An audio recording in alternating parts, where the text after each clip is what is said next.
30 कोटी ठकेईर पर्दाफाश 15 गिरफ टेलीग्राम एवं व्हाट्सएप ग्रुप जरिया इन्वेस्टमेंट नारे ठकेई होइतबा अभियोग भुवनेश्वर बड़ धरणर साइबर अपराधर पर्दाफाश करिछि साइबर क्राइम। साइबर फ्रॉड गैंगर 15 जन को गिरफ करिछि क्राइम ब्रांच। गैंगर 15 जनक मध्यरु 2 मास्टरमाइंड दिल्ली होइतबा बेले बाकी 13 जन ओडिशार। 2 मास्टरमाइंड हेले तुषार शर्मा और अंकित ठाकुर। ओडिशारे ठकामीर शिकार होइतबा व्यक्ति को 5टी अकाउंट खोलिबाको कहिथिले। अभियोगकारी पाखकु फेसबुक रु लिंक जाइथिला परे व्हाट्सएप ग्रुप रे आईडी करी टंका मगा जाइथिला।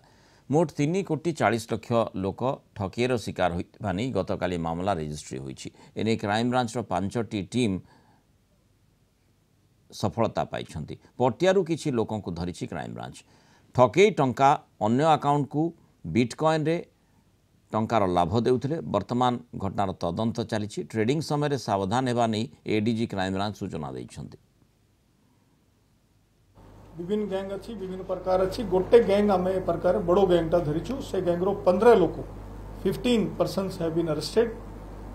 याकू बहुत एमाने भारत सारा बहुत जगह एमाने केस करछन्ति। जो गैंग्रो जो मास्टरमाइंड अछन्ति जो माने मेन लोक अछन्ति 2 लोक दिल्ली रो जणे हला तुषार शर्मा जणे हला अंकित ठाकुर। ए 2 लोक जो तांकरो मेन लोक से माने भी धरा पड़छन्ति। ता छाड़ी की हमर ओडिसा रो 13 लोक धरा पड़छन्ति। देखंतु भलो भाव में 2 जन को ये होचंती तुषार शर्मा और अंकित ठाकुर आ ये माने होचंती क्राइम ब्रांच साइबर फ्रॉड रो मास्टरमाइंड।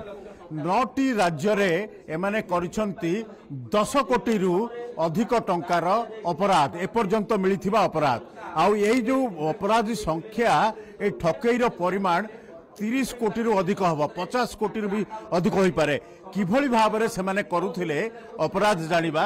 देखंतु एई जो रहिचंती एमाने एई जो रहिचंती एठारे 4 आ सेठी रहिचंती पूरा टोटल प्राय एथरे 15 जन ओडिशा रु रहिचंती।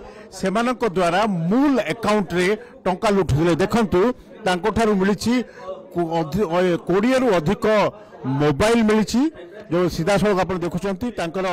डेबिट कार्ड मिली, आधार कार्ड मिली, विभिन्न एसबीआई ठू आरंभ कर विभिन्न कार्ड मिली, एकाधिक सिम मिली। जो सिम जना पड़ुछि किबळी थिला तांकर मोडस ऑपरेंडी। तो निश्चित भाव में गोटे बड़ धरणर यही अपराध को धरिबार सफल होईछि। एथिरु जना पड़ुथिला जो भुवनेश्वर मात्र जड़े व्यवसायी ठारू 3 गोटे थर रे 3 कोटी रु अधिक टंकार माने व्यवसाय करथिले ठकई थिले। यार परिमाण एकाधिक अपराधर परिमाण 30 कोटी रु अधिक हबो। से भली भाबरे पंजाब रु मध्य एनेकरी से माने करथिले।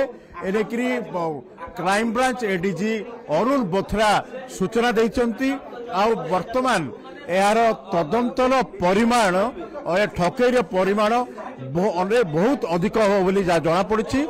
एने की क्राइम ब्रांच स्वतंत्र टीम जो इंस्पेक्टर अनिला रही नेतृत्व में दिल्ली जाइथिले। टीम एमानकु भुवनेश्वर पटियारू धरा पड़ी। तेबे जो ऑर्गेनाइज्ड क्राइम रही भारतीय न्याय संहिता रे सेथिरे याकु संपृक्त करिया पई उद्यम करुछि क्राइम ब्रांच। कारण ऑर्गेनाइज्ड क्राइम पई स्वतंत्र अपराध भाव गणित कराई भारतीय न्याय संहिता रे। वीडियोग्राफर सब्यसाची सहित पी हेमंत कुमार, कलिंग टीवी।